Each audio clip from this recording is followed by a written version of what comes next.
Thank you so much for your time this evening, and our condolences. I'm sure the office is absolutely devastated. It must be very bittersweet for you to follow in Kimi Makwetu's footsteps now. What is his legacy in the office? Good evening, Sally, and thank you for the opportunity to share with you some insights on the legacy of our fallen giant, the leader of South Africa's Supreme Audit Institution, Mr. Kimi Makwetu. And good evening to your viewers at home. You know, Sally, one of the things that is wonderful to remember about Kimi is that he, like previous Auditors General, built on the foundations that were left by their predecessors. And the key milestones that Kimi Makwetu achieved as he led this Supreme Audit Institution over the last 7 years are numerous. And I'll just name a couple. You know, he championed the amendments to the Public Audit Act, effectively giving us more teeth. And that really sets us up as one of those key institutions that can support democracy by driving the implementation of consequence management for how public resources are managed. So indeed, that's one of the things that Kimi Makwetu leaves us with, an important tool that's going to benefit citizens in the longer term. Sorry, carry on, yes? You know, he positioned our office for greater relevance and for greater prominence as one of those institutions that provide important insights on how public finances are being managed. In the earlier years, driving us towards auditing more state-owned entities than we've ever done before, and in the more recent past, getting us to conduct a real-time audit on how the COVID-related funds were being spent.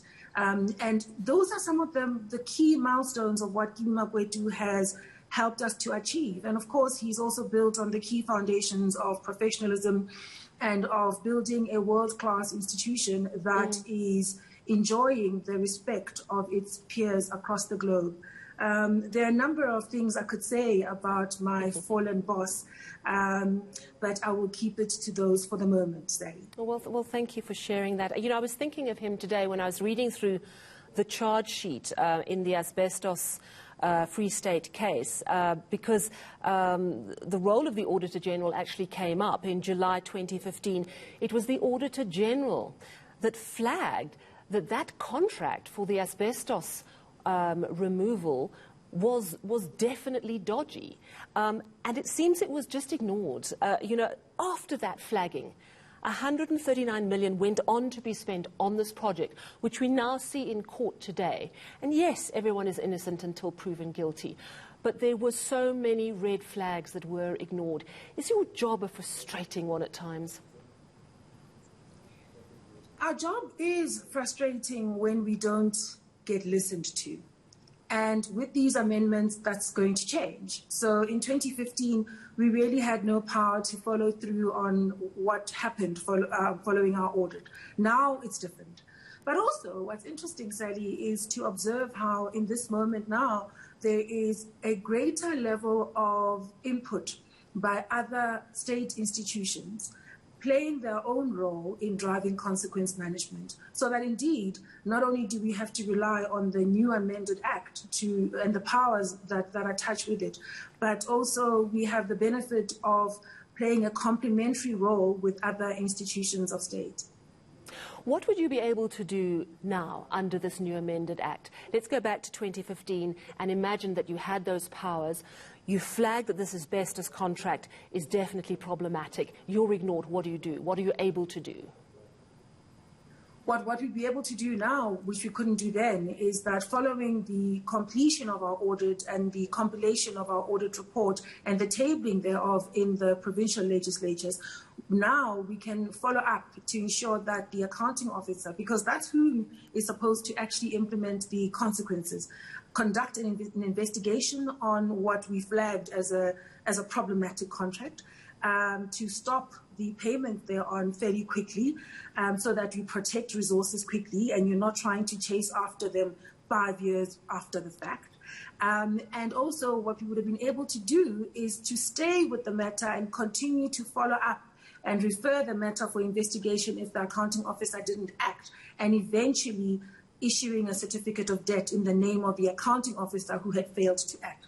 So what that does is it puts into the very center the role of the accounting officer, who's charged, as per Section 38 of the Public Finance Management Act, with safeguarding resources and acting on the audit findings arising from an external audit by the Auditor General.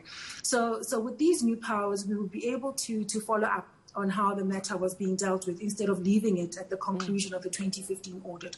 And we would have been able to work more closely with other state institutions in driving the implementation of consequence management. It's important to note, Sally, that these powers would not work only on their own. We would still need to have other institutions step into their own roles, be it the legislature or even the investigative bodies, the state investigative bodies and law enforcement agencies.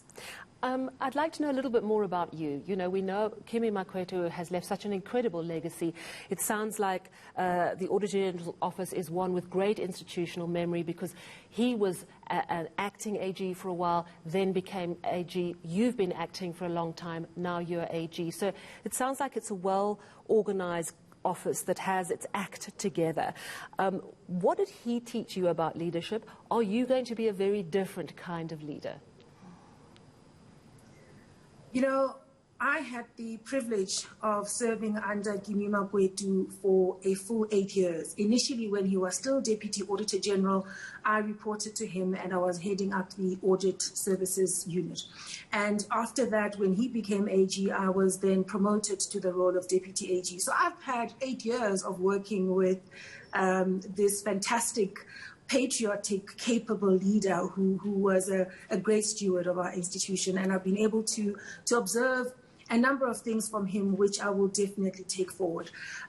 You know, he's taught me a great respect for the institution. He's taught me about the importance of safeguarding the institution, continuing to deepen its capability and providing opportunities for the people that work here, because that's what we are really. We're an institution that employs, develops capable individuals who are here to serve in the public interest.